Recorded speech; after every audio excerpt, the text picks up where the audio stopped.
or two since I turned in the syllabus, but things that are very relevant, but 99% of them are in there, and you'll even have a couple of others that I've left out to keep on time. What I'd like to talk about is what have we learned, or what have I learned about lupus nephritis in the last decade. Just the last decade we're going to focus on, because you'll see that's where all the big changes have been in terms of therapy. So how did we treat lupus nephritis 1 decade ago? If the patient had mild focal proliferative or severe diffuse proliferative disease, they got monthly IV cyclophosphamide. If the patient was followed by a nephrologist or a rheumatologist, they got IV cyclophosphamide. If the patient was adult or pediatric, they got IV cyclophosphamide. And if the patient had prior IV cyclophosphamide with or without side effects, they got monthly IV cyclophosphamide.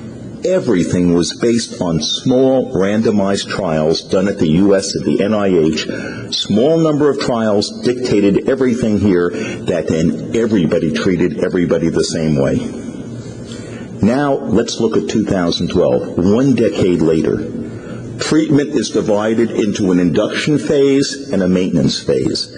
Induction therapy consists of IV cyclophosphamide, mostly on the Euro-Lupus basis, and I'll talk about that, or mycophenolate, either one acceptable.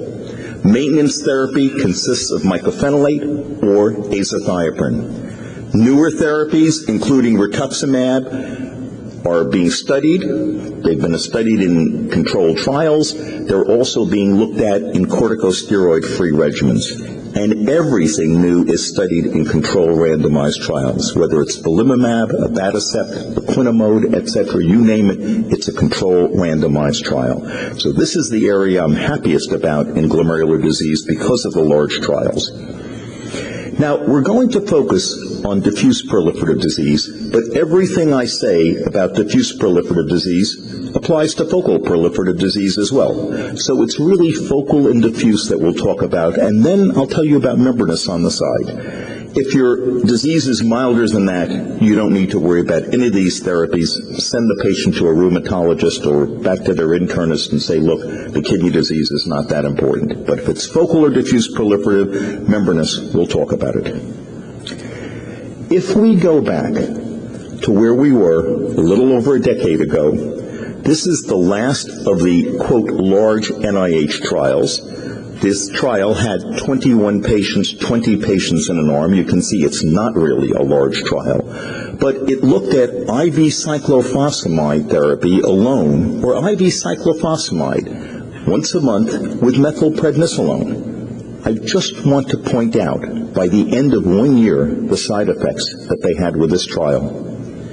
Hypertension, ischemic heart disease, aseptic necrosis, a third of the patients, osteoporosis, premature menopause, almost half of the lupus patients. And remember, this is a disease of young females. Major infection, zoster. They had tons of side effects in both arms. We've had effective therapy for lupus for years. We need effective therapy that has low side effect profile. And that's what's developed over time. And I'll show you the data to support that. Now, if you're saying, well, maybe they used too much cyclophosphamide and they should have used more corticosteroids, more Medrol or more prednisone with it, remember, steroids are not without side effects. This is a 19-year-old who was treated with 60 milligrams of prednisone for 10 weeks, then tapered off. Look at these stretch marks. This guy was the captain of his basketball team. I mean, like he looked, you looked at the pictures of him before, they were terrific. And he was being treated actually by a nephrologist, not a rheumatologist. So steroids are not so good alone either. Big league side effects. So where are we in 2012 and why? One of the things is that we've gotten away from the standard NIH regimen of cyclophosphamide. Now, I know the American College of Rheumatology says it's acceptable, and we'll talk about that, but I think if you're going to use intravenous cyclophosphamide, you should use it on this regimen, and this is the reason why. This was a multi-center prospective trial of 90 lupus nephritis patients with proliferative lupus. They all had focal proliferative, diffuse proliferative, or the old membranous C plus D, under the older classification was membranous plus proliferative. they got what they called high-dose IV cyclophosphamide, which was 0.5 to 1 gram per meter squared IV every month. That's the old NIH regimen. Every month they got that for 6 monthly doses and then a third month follow-up. Or they got low-dose IV cyclophosphamide, 500 milligrams, not per meter squared, just 500 milligrams of cyclophosphamide. They got this every 2 weeks for 6 doses, and at the end of that time, they switched to the more benign drug, azathioprine. And the follow was 41 months. Now, this is a collaborative European group. Fred Husio is Belgian. He's the leader of the group. This is free of treatment failure. If you look out over 4 years here, the low-dose group and the high-dose group are absolutely identical. If you look at the probability of complete remission, the low-dose and the high-dose group are identical. If you look at the serum creatinine here, and these are pretty hard numbers now, this is, if you can't see this in the back, this is 1.3, this is 0.9, comes down nicely in the high dose, comes down nicely in the low dose group. Proteinuria, 3 to 3.5 grams a day, comes down identically in both groups. Free of renal flare over 4 years, identical between the two groups, the low dose and the high dose. Freedom of severe infections. Now the low-dose group is better than the high-dose group. So you look at this and you say, hey, this is a wonderful study. It was published 1 decade ago, said it should have changed everything. There was one big question involved with this study. This is the Euro-Lupus trial. And because of this, if you look at the population, it wasn't necessarily the population that you would treat in Boston, New York, Miami, etc. Because of all 90 patients, 76 of the 90 were Caucasian. There were a few of Asian descent, and of course there were no African Americans because it's Euro-Lupus, but there were some African Caribbeans and African Africans. So if you looked at this in terms of, it wasn't necessarily the same population we treat. I have given you the data in your syllabus showing that African Americans and Hispanics do worse in the United States, or they did worse in the past. It's not so clear now, but they did worse in the past. However, over the last decade, more and more people have switched to this regimen if they're using IV cyclophosphamide. If you're going to use it, I would use it on this regimen. Even though there are no significant studies on blacks or Hispanics, it clearly works. There's no doubt that it works in many, many patients. Now, what about longer-term data? This is the 10-year follow-up on patients in the Euro-Lupus trial. Now you're out at 10 years here. You can see freedom from end-stage renal disease. These groups are identical, whether you've got high-dose or low-dose cyclophosphamide. If we look at the end of 10 years, the serum creatinine in the high-dose group was 1. At the end of 10 years, in the low-dose cyclophosphamide group, it was 1. Proteinuria in the high-dose group was 600 milligrams a day. In the low-dose group, 500 milligrams a day. Many people in both groups, an identical number, needed some steroids, glucocorticoids, and some immunosuppressants, but the big thing is down here. Cumulative IV cyclophosphamide dose over 10 years. In the high-dose group, it was 9.5 grams. In the low-dose group, 5.5 grams. Again, dealing with a young population, 90% of them are young females. When you're talking about this, you're saying if you can get less IV cyclophosphamide or less total cyclophosphamide, there's less hair loss, there's less infertility, and probably less risk of tumors long-term, which is always a concern when you use an alkylating agent. So this regimen uses a lower dose here. There are some restrictions, based on the study. If you look at this, yes, it gave great results here, good results in the long term. The death rate and the ESRD rate were very low, but it was mainly Caucasians with moderately severe lupus. They did need some steroids and immunosuppressives over the 10 years. They did get what they called anti-proteinuric therapy. Remember, these are rheumatologists. That's ACE inhibitors or ARBs, which none of us would think twice about. And it was referral centers to start, except it's used widely now. So, again, if you were using cyclophosphamide and you're in Europe, you wouldn't hesitate to use the Euro-Lupus data in terms of this now. This is a standard way of inducing severe lupus nephritis. Now, there's a second study that came out a number of years ago, and you can see since it came out in the New England Journal in 2004, it started a couple of years before that. So again, it started about a decade ago. It dealt with the issue of maintenance therapy, but it also dealt with the issue of cyclophosphamide, because in the older days, 10 years ago, everybody gave monthly IV cyclophosphamide for 6 months, like the NIH told us to do, and then every third month a follow-up dose. In this study, Gabe Contreras from University of Miami said, what if we give the 6 doses of cyclophosphamide according to the NIH regimen? But at the end of that point, we randomize the patients either to continue getting every third month IV cyclophosphamide, or to get oral azathioprine, or to get oral mycophenolate maintenance over time. Which of these is better for the patients? Now, to find this out, and this is a small study compared to what you will see in the future, but it's a study that changed the way we practice medicine for lupus nephritis. It only had 59 patients, young females, almost half were African American, almost all the others were Hispanic. This is from University of Miami. They have the population that we've always said is hardest to treat, and therefore, if it works here, it's going to work in Caucasians and Asians as well. They had mostly diffuse proliferative disease, 46 of the 59. Another 12 had focal proliferative, a lot of activity and chronicity. They had active disease. Hypertension, active serology, high anti-DNA, low complement, 2/3 nephrotic, low albumin, protein creatinine ratio high. The plasma creatinine, the average was 1.6. This is very high for any study. This is actually the highest entry creatinine of any of the studies that I'll show you. So you look at this, and what did they find? The hardest endpoint of all, patient survival. If you look at 6 months of IV cyclophosphamide in all groups, and then you continue getting every third month IV cyclophosphamide, your survival over 4 years is not as good as if you get azathioprine or mycophenolate. The oral agents were superior, better survival.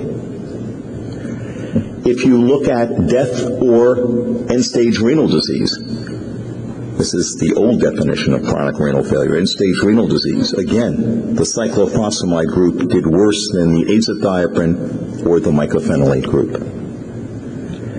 If you looked at probability of being free of relapses during this period, the cyclophosphamide group was worse than azathioprine or mycophenolate. The oral agents were superior. But not only were the oral agents more effective, giving you less mortality, less end-stage renal disease, less relapse, but if you looked at side effects over these time period in these patients, here are hospitalization days per patient year.